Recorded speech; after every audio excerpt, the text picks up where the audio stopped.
할렐루야. 좋으신 주님의 은혜와 평강이 사랑하는 이그스피드 온 가족들과 함께 하시기를 소원합니다. 2025년 2월 14일 금요일 아침입니다.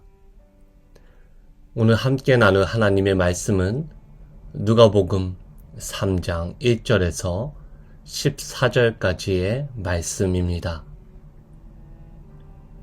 디베르 황제가 통치한 지 15해, 곧 본디오 빌라도가 유대의 총독으로, 헤롯이 갈릴리의 분봉왕으로, 그 동생 빌립이 이두레와 드라고니 지방의 분봉왕으로, 르사니아가 아빌레네의 분봉왕으로, 안나스와 가야바가 대제사장으로 있을 때에 하나님의 말씀이 빈 들에서 사가랴의 아들 요한에게 임한지라.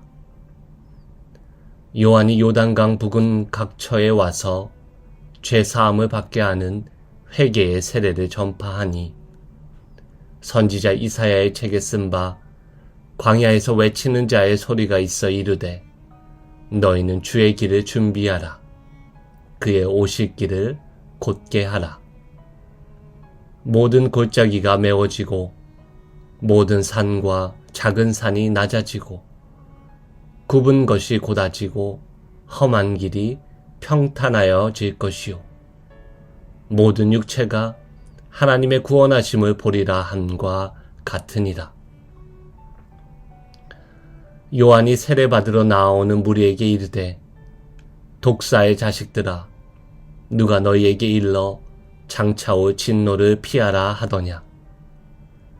그러므로 회개에 합당한 열매를 맺고 속으로 아브라함이 우리 조상이라 말하지 말라.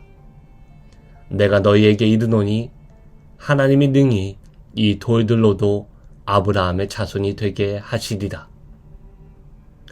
이미 도끼가 나무 뿌리에 놓였으니 좋은 열매 맺지 아니하는 나무마다 찍혀 불에 던져지리라. 무리가 물어 이르되 그러면 우리가 무엇을 하리이까? 대답하여 이르되 옷 2벌 있는 자는 옷 없는 자에게 나눠줄 것이요 먹을 것이 있는 자도 그렇게 할 것이니라 하고, 세리들도 세례를 받고자 하여 와서 이르되 선생이여 우리는 무엇을 하리이까 하매 이르되 부과된 것 외에는 거두지 말라 하고, 군인들도 물어 이르되 우리는 무엇을 하리이까 하매 이르되 사람에게서 강탈하지 말며 거짓으로 고발하지 말고 받는 급료를 촉한 줄로 알라 하니라. 아멘. 디베료는 아우구스투스의 후계자로 그의 통치 15년은 세례 요한의 사역과 예수님의 활동이 시작되던 시기와 맞물립니다. 디베료는 자신의 통치 기간 동안 유대 총독으로 빌라도를 파견하여 주 26년부터 36년까지 유대 지방을 통치하게 했습니다. 이 시기에 세례 요한은 회개를 외치며 요단강을 중심으로 사역을 시작했고, 예수님도 그의 세례를 받으신 후 공생애를 시작하셨습니다. 이 시기 갈릴리와 베레아를 다스리던 분봉왕은 헤롯 안디바였습니다. 누가는 이 헤롯에게 특별한 관심을 두고 있습니다. 헤롯은 세례 요한을 체포하고 처형하였으며 예수님께서는 그를 가리켜 여우라고 부정적으로 평가하셨습니다. 세례 요한의 사역과 예수님의 하나님 나라 운동을 이해하기 위해서는 이러한 정치적인 맥락을 염두에 두어야 합니다. 본문 1절이 세례 요한이 활동하던 당시의 정치적인 상황을 소개한다면 2절은 종교적인 배경을 간략하게 언급하고 있습니다. 학자들은 세례 요한이 활동하던 당시의 대제사장은 가야바였다고 봅니다. 안나스는 가야바 이전의 대제사장으로 빌라도 이전의 유대 총독이었던 발랄리우스 그라티우스에 의해 해임당한 것으로 알려져 있습니다. 그래서 공식적인 대제사장직은 가야바가 맡고 있었지만 안나스 역시 실질적인 권위를 행사하고 있었던 점을 고려해 누가는 두 대제사장을 함께 언급하고 있는 것으로 추측해 볼 수 있겠습니다. 1절과 2절은 세례 요한이 사역을 시작한 당시의 역사적인 배경이 정치, 종교적으로 불안정하고 혼란스러웠음을 알려주고 있습니다. 하지만 그때 하나님의 말씀이 빈들에서 세례 요한에게 임하였습니다. 베들레헴 들판에서 하나님의 말씀이 목자들에게 임한 사건을 떠올리게 합니다. 들은 주변을 의미하고 그곳에서 활동하던 목자들과 세례 요한 역시 중심이 아닌 주변부의 사람들이었습니다.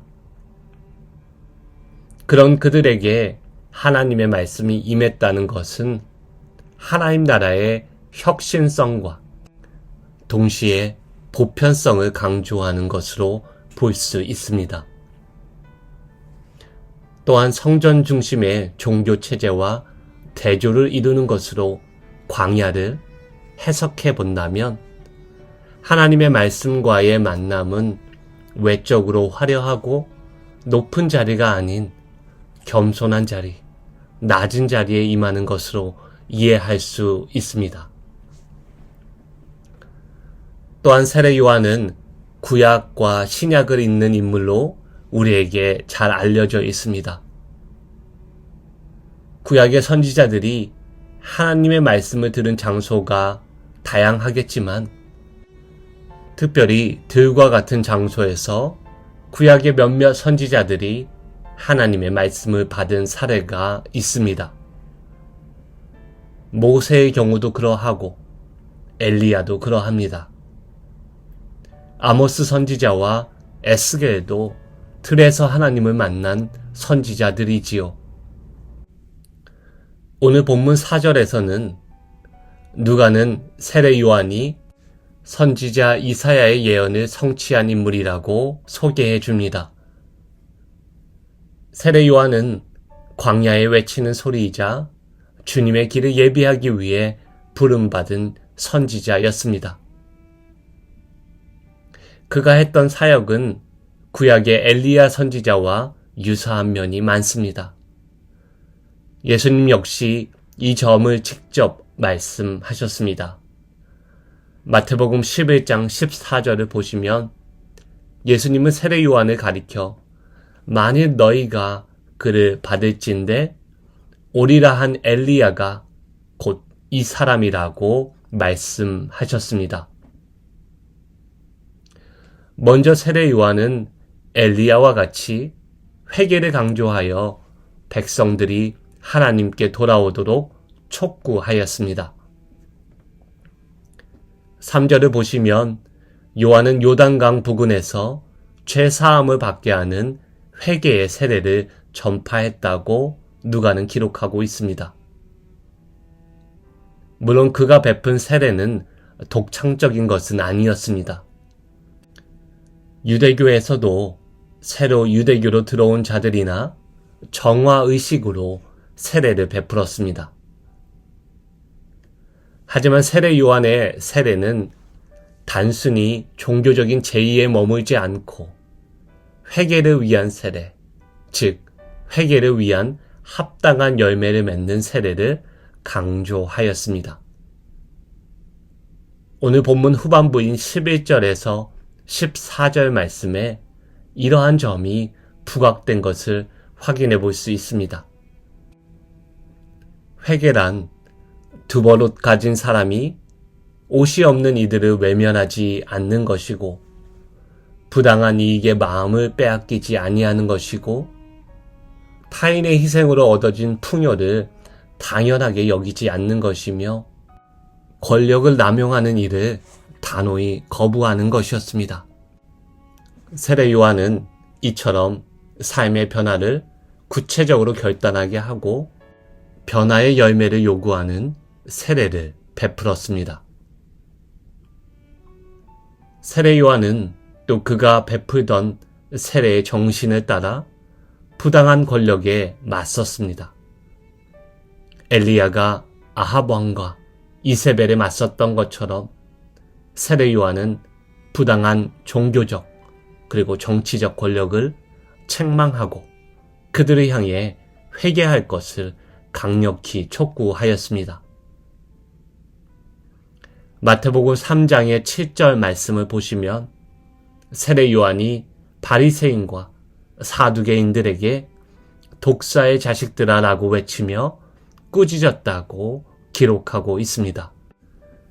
여기서 사용된 독사의 자식들이란 다소 거친 표현을 천박하게 소비되는 욕설이나 인신공격적인 언어 사용으로 보아서는 안 됩니다.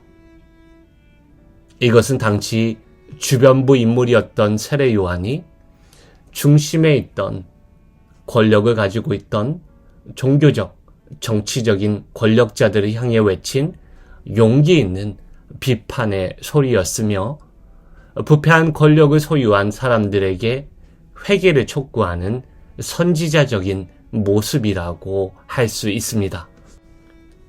이 시간 우리의 삶을 세례 요한이 광야에서 외친 소리에 비추어 돌아보기를 원합니다. 혹시 우리도 형식적인 회개에 머물러 있지 않은지 성찰해 보아야 하겠습니다. 혈통적으로 아브라함의 자손이라는 조건에 안주하며 스스로 안전하다고 생각하며 살아갔던 바리새인, 사두개인, 그리고 이스라엘 백성들과 같이 혹시 우리도 값싼 은혜를 믿으며 회개에 합당한 열매가 없이 신앙생활을 이어가고 있지는 않은지 돌아보기를 원합니다. 세례 요한의 목소리를 듣고 오늘 하루 은혜에 합당한 삶을 살아가는 저와 여러분 모두가 되시기를 주님의 이름으로 축복합니다. 함께 기도하시겠습니다. 진리의 하나님, 불완전하고 혼란스러운 세상을 살아가는 우리에게 하나님이 함께 계심을 알게 하시고 장차 오실 주님의 완전한 나라를 소망하며 믿음으로 살아가게 하시옵소서. 진리의 말씀이 끝내 이루어질 것을 믿습니다.